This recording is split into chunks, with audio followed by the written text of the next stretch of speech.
Ready? 3, 2, 1. Welcome to The Peaceful Truth, the podcast where we talk about everything from women's issues to women empowerment and everything in between. You were joined by your two co-hosts, Meghan Hoharts and Kenzie Meekback. I did it backwards. So Megan's voice is this one. This is my voice. And this is my voice. I'm Kenzie. Okay. Sorry we did that backwards. But we hope you had a Merry Christmas. We are filming this way before, but we wanted to film all our holiday ones so we could enjoy the holidays with our families. Merry Christmas.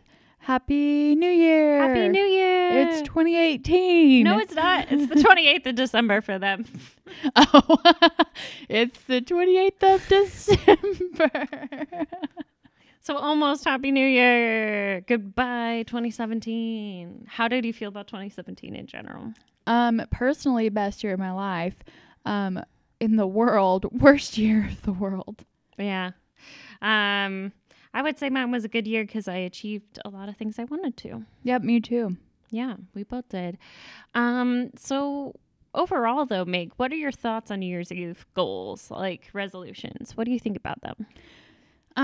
For me, they don't have a lot of importance in my life. I think that they last for a month and then I'm over them. I'm going to get you hyped up and change your mind because I felt that way every single year before. And then last year I set my goals and I achieved most of them. Sweet. What were your goals that you achieved? Yeah, that was my next question for us. If we achieved our goals this year. So my goals, half of them I achieved, half of them I didn't. But the ones I didn't were workout way often, and I've completely slacked these last 3 months. But the rest of the year I was good. And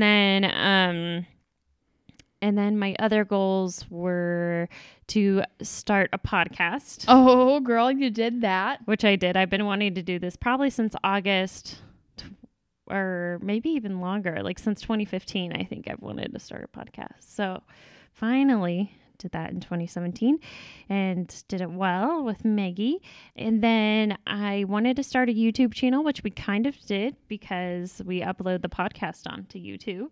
And you have videos on there. I do. I put up more videos this year on my own. And then another goal was move to Seattle. Wow, you accomplished a lot of stuff. Yeah. So I did all those goals. So those goals were successful. Do you remember your goals from last year, Megan? My goal was to do more yoga.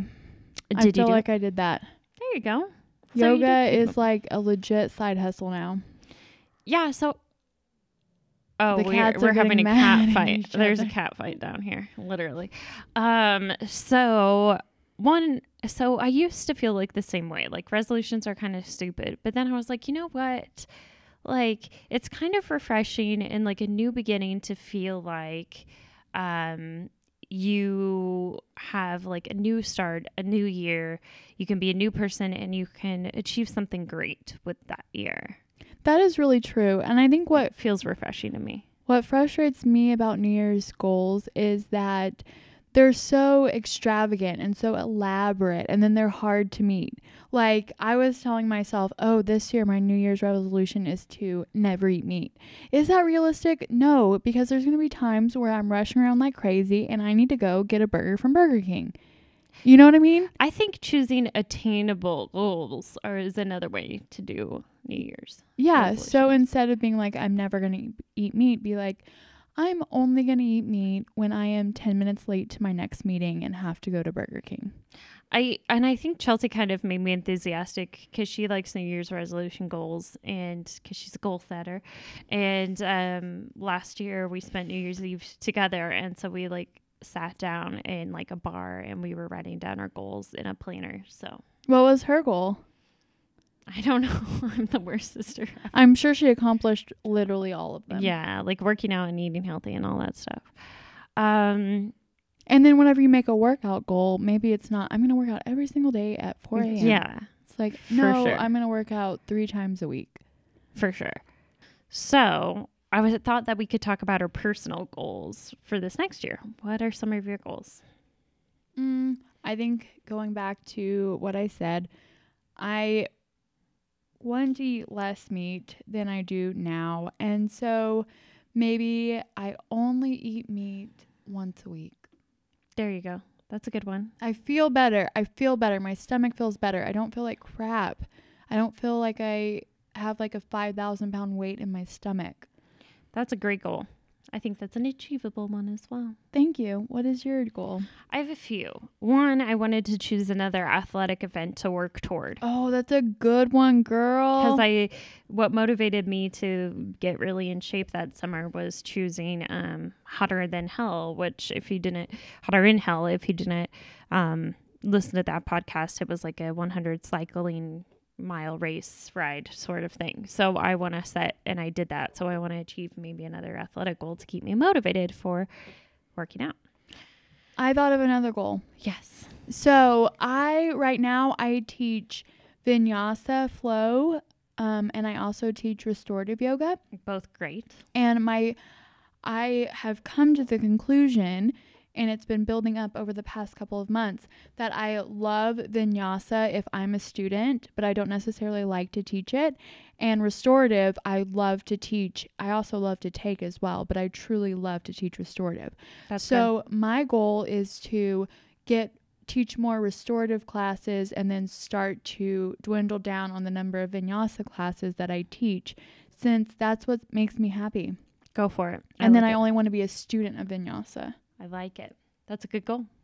We should write these down after. I want to broaden our podcast reach and build our community for our podcast. That's a good goal. That could be your goal too. Okay, what do I need to do? We just need to figure out how to grow our little lady community out here. Oh, we know how. We've got the steps.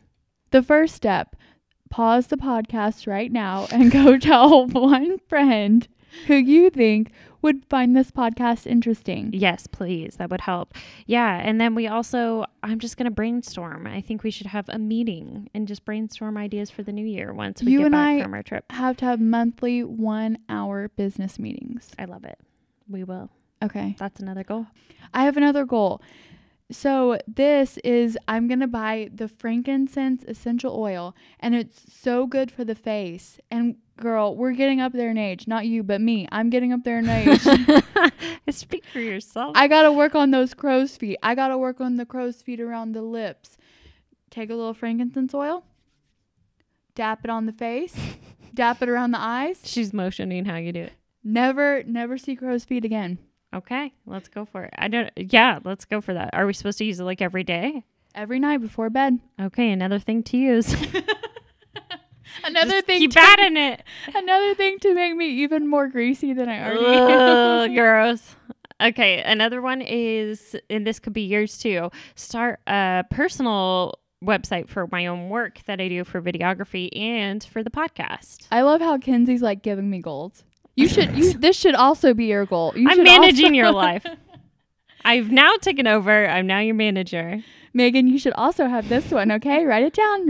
Make sure you write it down. We got to set our goals. And then I want to continue to try to find balance in life. So I've gone to a therapist this year, which is something that's a big step for me. How do you feel about it? Good. I like it. I still get nervous talking about it publicly. It's a lot for me to talk about it and even say it right now. But I think it's important to make mental health something more normal. I think I'm harder on myself than I am on other people when I think about things. So I'm just learning to be as kind to myself as I am to other people. But my therapist taught me something that I think might be helpful for everyone. But she drew me this, and you can kind of write it down if you want to, if you're interested. But she drew me this graph. So it has 4 corners. It's 2 lines crossing and 4 corners.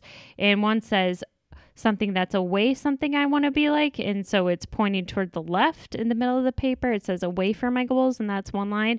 And then the other line is toward my goals. And then something that is internal versus something that I do externally that's away either from my goals or away from myself internally or externally what I do when I'm more going toward my goals. And she says, like, kind of the key to life is maybe balance instead of beating myself up for either feeling negative or insecure, kind of be a balance of that. So I have a lot of I'm sharing this because I'm hoping maybe some other people feel like this, but things that I have that are issues is like I'm an internal bully. Like internally, I bully myself a lot and I belittle myself a lot in my head. I also have a lot of self-doubt and fear of failure, and I also get pretty obsessive. I do have OCD, so I get pretty obsessive. And those things are going away my goals. But things that I do have that are positive are values like leaving my mark, having ambition, having kindness, being a creator of things, being a leader, and being humble. Those are the things that I hope to have. And then she says that though, I was like, I don't completely want to get rid of the part that drives me, like my thoughts that are like self-doubt or like anxiousness, like anxiety, because I believe my anxiety sometimes drives me to be a better person. Like the anxiety and worrying also is good because it also gives me drive. Like if I didn't care, I might not do any of this. And she says the key to it, instead of like beating yourself up all the time, is having a balance and letting your anxiety work for you and recognizing when it's going too far into the dark side. And then realizing when you're thinking that way to say, hey, I shouldn't be there. I should be somewhere toward the middle to let my anxiety work more for me. And she says, the actions I do when, and this is, I gave her these ideas, but the actions that I do when I'm like going too far is I retreat, I feel lazy, and I want to give up. But when I'm feeling more positive, I take action and I want to give back. So she says that using the anxiety to create the positive action and the positive values and be somewhere in the middle and not hate myself for having like anxiety, because sometimes it does good, but just recognize when it goes too far into the dark side. That was very insightful. And thank you for sharing with everybody. I know that, like you mentioned, it's difficult to talk about mental health and mental health awareness. So thank you. No problem. But I thought maybe someone out there might go too far into anxiety and self-doubt. And maybe like in the new year, you can think of it like, I recognize this. Maybe this anxiousness does empower me at times, but recognize when the anxiousness should be calmed down. You're doing everything you can. And when you feel anxious, instead of riding on that anxiousness, turn it into action, and then it might relieve some of those feelings. Beautiful. Yay. She sounds like a really smart lady. I really like her. I really do. I don't know if I'm allowed to say her name, so I won't, but she's really cool. I do know in regards to client-patient confidentiality, she couldn't say your name, but you could say her name. Oh, okay. You don't have to if you don't want to, but yeah, I don't know if she wants because whenever my therapist, she was like laying down the rules, I guess, and she was saying if I see her in public and I'm with a group of my friends, and if I see her in public, I can say, this is my therapist, Kathy, but Kathy would never be like, this is my patient, Megan. She would just be like, this is Megan. Oh, okay. You know what I mean? Yeah, totally makes sense. Yep. And kind of what I thought about that, what has made me find balance this year, and I've dropped off the wagon completely, and maybe Megan can't help me, but I find a lot of peace when I'm doing yoga, because I think yoga instills those values that you put on that piece of paper, right? It's about balance. It's about peace. Balance. Finding the breath. Kenzie and I were talking earlier about how sometimes it just feels so good to like take a huge inhale and then just like sigh. Yeah, and we do it all the time. If you carry anxiety right now and you're listening, I have a lot of anxiety and panic attacks and a lot of stuff that happens. But if you carry your anxiety in your chest, take like a deep breath and push it out. And it feels like so much better. And I just feel like yoga is another one I want to do this year, because I think I'm not religious. So I kind of feel like yoga is almost like a spiritual thing for me to focus on. And it does bring me the balance that I need in life. So I think I should do yoga more. And I also just when I was watching Star Wars, they like mentioned all these things because it was like, it's so interesting. I know it's just Star Wars, but they were talking about the balance of good and evil, you know, because it's about like the Sith or I don't know, I might be saying all this wrong, but it's about like the bad side, the red side versus the green side, which is good, and being like, and like they were just saying that life is about balance and like recognizing the good in the bad and seeing everything for what it is, you know. Maybe I should get back into Star Wars. This past one was pretty good. It That was kind of yoga-y, sounds actually. It was really yoga-y. Up my alley. I don't know why, but this is Star Wars. Star Wars was all really about yoga. Kenzie's summary. Yeah, the last Star Wars that came out Christmas time, I don't know if it was last year or the year before, I freaking fell asleep and I woke up and I was like, oh, they all died in the end? I didn't get it. Well, watch this one. It's pretty good. Okay. Is this one like before the one that came out last year? I don't understand things, so. Okay. You don't understand the timeline of things? No. I just go and I'm like, cool. Okay, maybe I should watch for entertainment instead of watching to like piece everything together. Yeah, I just chill. And I'm like, start to pick up on things. I'm like, cool. You're like, oh, okay. Yeah. Sweet. Okay. So I was thinking we could talk about giving tips on how to achieve them for people out there. So one, make them achievable goals, kind of like Meg and I did this year. Don't be like, I'm going to work out every single day and lose X amount of pounds. I feel like you should just think of the wellness of yourself. Mm-hmm. You know what I mean? Yep. Unless you really want to. But put it in a planner is one option. And if you have like technology, can send you reminders. Oh, fancy. Or you can find certain apps that do it for you too. You know, I'm not very good at technology. I can show you, girl. I can show you. The other day, Kenzie emailed me like these clips that she wanted me to post, and I was like, I can't figure out how to save it to my phone. And then I just was like, fine. And I downloaded it from my phone from the email I sent you, and then I texted it. It wouldn't download. I was so frustrated. I was like in the bath. I meant to only be in the bath for like 10 minutes, but then I spent like the whole time trying to freaking download. Oh no, I'm sorry. I disrupted your relaxed time. It's okay. Okay. So put it in your planner. Smart steps, like we talked about last time, which I am going to Google the acronym because the acronym is actually pretty good. So SMART goals is like writing down a large goal, and then SMART goals is something that you use to execute said large goal. Okay. So the acronym means be specific, be measurable, so you can see the differences, be achievable, like we just mentioned, be relevant, and time bound. So you have a time, you have next year. So that one was a good one. Then you can check in on your goals every few months. Like you can maybe set something in your phone to remind you of your goals.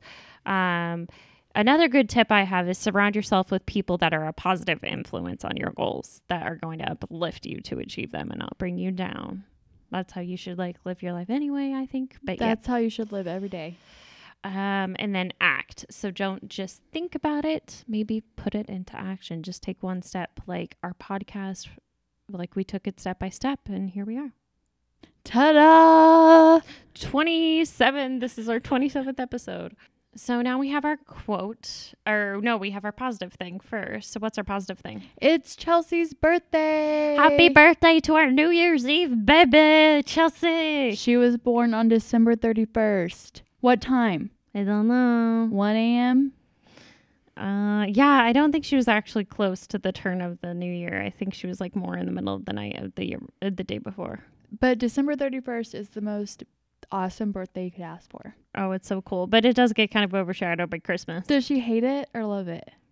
I don't think she thinks about it that much. She's just like, whatever. Yeah.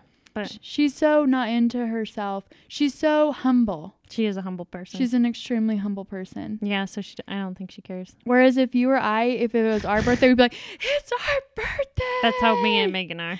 We would be like, everybody, I don't care if it's New Year's. It's my birthday. I was brought into the world today. And Chelsea's like, yeah, it's my day, whatever.